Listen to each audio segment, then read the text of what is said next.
আসসালামু আলাইকুম রহমতুল্লাহ। আমার বক্তব্য শুরুর আগে আমি দুইটা লাইন স্লোগান দিতে চাই, আপনারা কি দেবেন আমার সাথে? আমাদের বিজেপির মার্কা কি? সবাই বলো। পার্থবেন 17 আসনের সারা বাংলাদেশের সবাই বলো মার্কা কি? বিজেপির যুব সংগঠন সবাই বলো। ধন্যবাদ। আমাদের মার্কাটা সবাই বক্তৃতায় পরিচিত করতে হবে, এটা সবার প্রতি আমার আশা। এই পর্যন্ত কেউ একজনও কথা তোলেন না।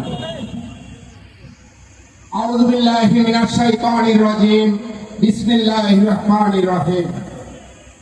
আজ বাংলাদেশ জাতীয় পার্টি বিজেপির অঙ্গ সংগঠন যুব সংগঠনের গুলশান থানাধীন কর্মী সম্মেলন।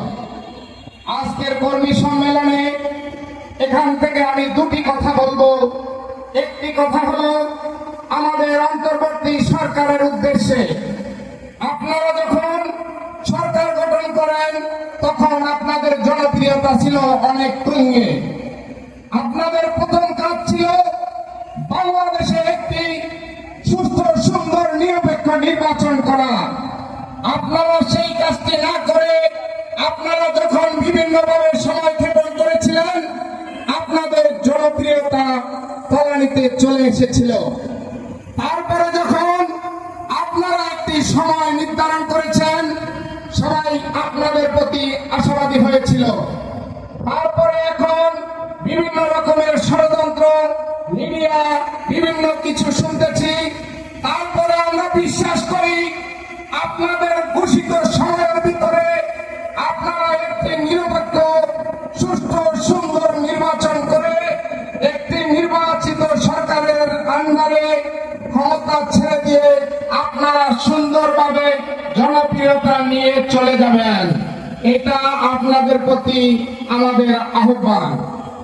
দ্বিতীয় কথাটা হলো আমাদের আজকের বিজেপির নেতৃবৃন্দ, কর্মী, সকল ভাইদের উদ্দেশ্যে আমরা একজন আদর্শিক নেতার আদর্শ লালন করে আমরা আমাদের আদর্শিক একটি পার্টি করি, যার নাম বিজেপি।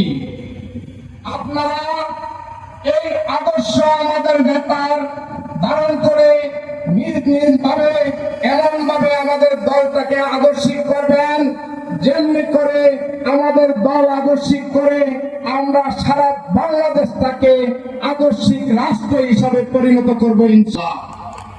এই আশা ব্যক্ত করে আপনাদের মঙ্গল কামনা করে আমি যুব সংহতির আহ্বায়ক হারুন সাহেবকে ধন্যবাদ জানিয়ে আমি আমার কথা শেষ করলাম।